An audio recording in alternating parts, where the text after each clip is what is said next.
Hai, jumpa lagi dengan materi fisika yang baru, yaitu kemagnetan. Apa kalian mengenalnya? Ya, ini adalah Hans Christian Ørsted.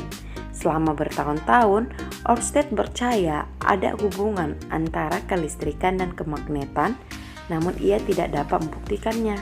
Jadi pada tahun 1829, ia menemukan buktinya.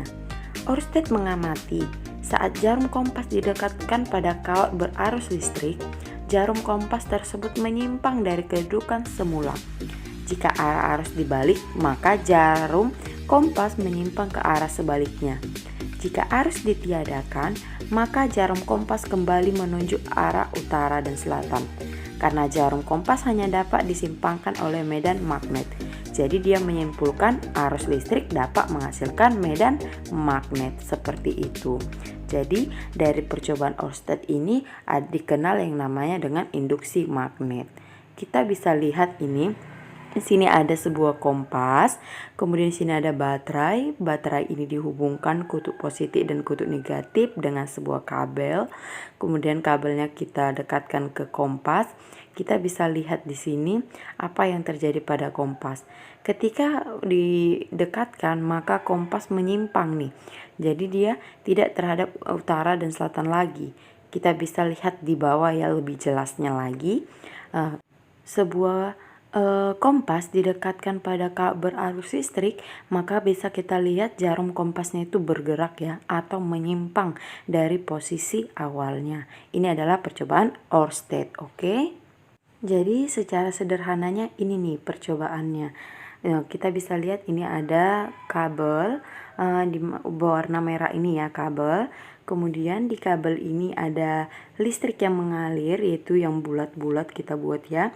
Kemudian di sini ada yang kita buat namanya kompas, kita dekatkan seperti itu. Jadi ketika kawat ini yang dialiri listrik ini dekatkan pada kompas, kita bisa perhatikan pergerakan dari kompasnya, jarum kompasnya. Ya, ketika dekatkan jarum kompasnya itu menyimpang gitu kan. Kemudian yang biru ini menunjukkan dari arah medan magnetnya seperti itu. Jadi kita bisa lihat pergerakan dari arah medan magnet yang terbentuk ketika Ørsted ini melakukan percobaan tersebut seperti itu. Sederhanakan percobaan Ørsted, jadi medan magnet yang timbul ini disebut oleh induksi magnet. Nah, induksi magnet ini terjadi pada beberapa kondisi. Yang pertama itu pada kawat lurus ya. Jadi pada kawat lurus ini kita bisa lihat bahwa arus listriknya arahnya ke atas begitu kan. Lalu arah medan magnetnya maka masuk ke bidangnya seperti itu. Jadi arah perputaran medan magnet dapat kita tentukan dengan menggunakan kaidah tangan kanan nih, dimana jari jempol itu menunjukkan arus listrik, sedangkan 4 jari lagi itu kan menunjukkan dia adalah medan magnetnya. Kita bisa lihat ini ya. Jadi ketika arus listriknya dia menuju ke atas, posisinya menuju ke atas, kita buat nih jempol kita ke arah atas gitu kan. Kemudian kita tentukan arah medan magnetnya, yaitu menuju bidang, atau kita praktekkan dulu secara virtualnya nih. Ini ada sebuah spidol, kita anggap spidol ini kawat berarus listrik. Kemudian arus listriknya itu arahnya ke atas ya kalau pada gambar. Kemudian kita buat, berarti arah medan magnetnya itu dari kanan gitu kan, dari kanan menuju ke kiri seperti itu. Oke, kita lihat nih ya, kita putar, maka arah arus listrik ke atas, berarti medan magnetnya dari kanan ke kiri. Kita bisa lihat X-nya, arah masuknya itu kita buat X, arah keluarnya itu kita buat adalah simbolnya itu titik seperti itu. Oke, mudah kan? Ya, kita lebih mudah lagi, kita ambil satu contoh lagi. Ini adalah kawat yang berbentuk horizontal. Kalau tadi vertikal gitu ya. Berarti arah arus listriknya yaitu ke arah kiri seperti itu. Yuk, kita praktekkan dulu memakai spidol. Berarti spidol ini adalah contohnya kawat lurusnya gitu ya. Berarti jempol kita ke arah kiri nih. 4 lagi medan magnetnya kita perhatikan nih pergerakannya. Oke, 4 lagi mau mengarahkan medan magnet. Berarti X ini menunjukkan arah masuknya dan titik ini menunjukkan arah keluarnya. Berarti medan magnetnya itu arah medan magnetnya dia ke belakang dulu, dianya ke belakang dari kawat, kemudian keluar gitu ke depan gitu, ke depan kawatnya. Jadi arah medan magnetnya dari belakang ke depan. Oke, untuk yang kedua ini adalah pada kawat melingkar ya. Jadi pada kawat melingkar ini kita buat arus mengalir. Jadi arus ini mengalirnya bentuknya itu ya sesuai dengan kawatnya seperti itu. Jadi kawatnya ini melingkar, maka arus listriknya akan melingkar. Kita buat ini dulu ya. Tanda panah ini arus listrik seperti itu. Jadi bagaimana ya arah medan magnetnya? Seperti sebelumnya kita gunakan kaidah tangan kanan. Jadi contohnya ini dia arusnya itu ke atas, maka kawatnya kita genggam gitu kan, agar menentukan arah medan magnetnya. Contohnya ini kita buat spidol dulu supaya memudahkan ya. Arah listriknya ke atas, maka kita putar.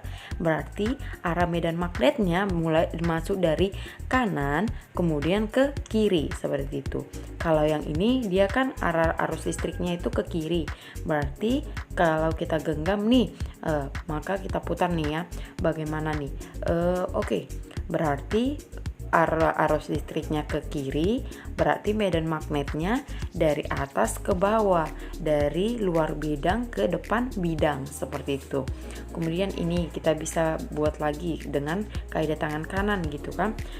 Jadi arah arus listriknya ke bawah, maka dia arah medan magnetnya berarti dari kiri ke kanan terlebih dahulu. Jadi dari kiri ke kanan seperti itu. Jadi ini adalah arah dari medan magnet yang mana kawatnya berbentuk melingkar gitu ya. Kita sangat mudah menentukannya kalau kita paham kaidah tangan kanan. Ini adalah induksi magnet atau medan magnet pada kumparan kawat gitu. Dimana kumparan kawat ini dihubungkan dengan baterai. Kita tahu ya yang panjang menunjukkan positif. Kita gambar dulu ini arah arus listriknya gitu supaya kita bisa menentukan arah medan magnetnya.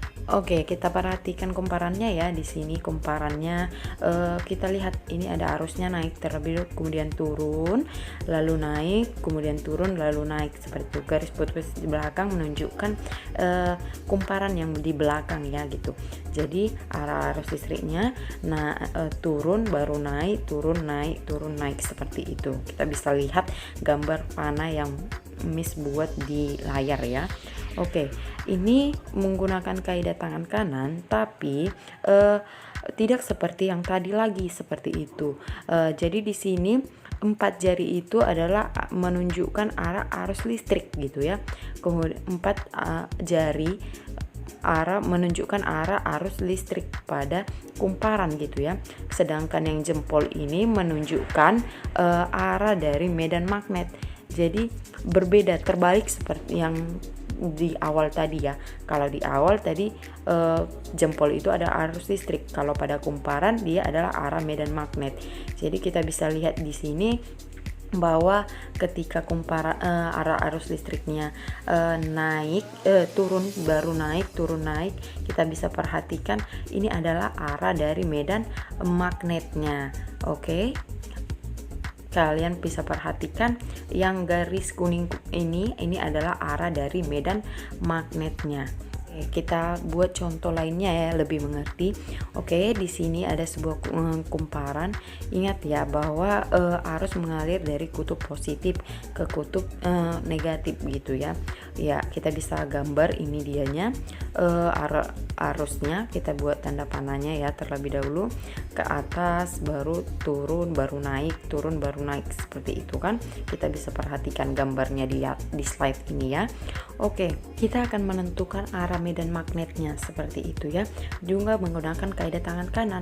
Tapi dari telunjuk hingga kelingking itu 4 jari menunjukkan arah listriknya. Kita lihat ya, arah listriknya ke kanan, sedangkan jempol itu menunjukkan arah medan magnetnya. Oke, jadi 4 jari kita menuju kanan, berarti jempol kita berada ke atas, seperti itu, berarti medan magnetnya ke atas. Oke, kita setelah selesai ya menentukan arah medan magnet. Semoga anak-anak Miss semua paham. Dah.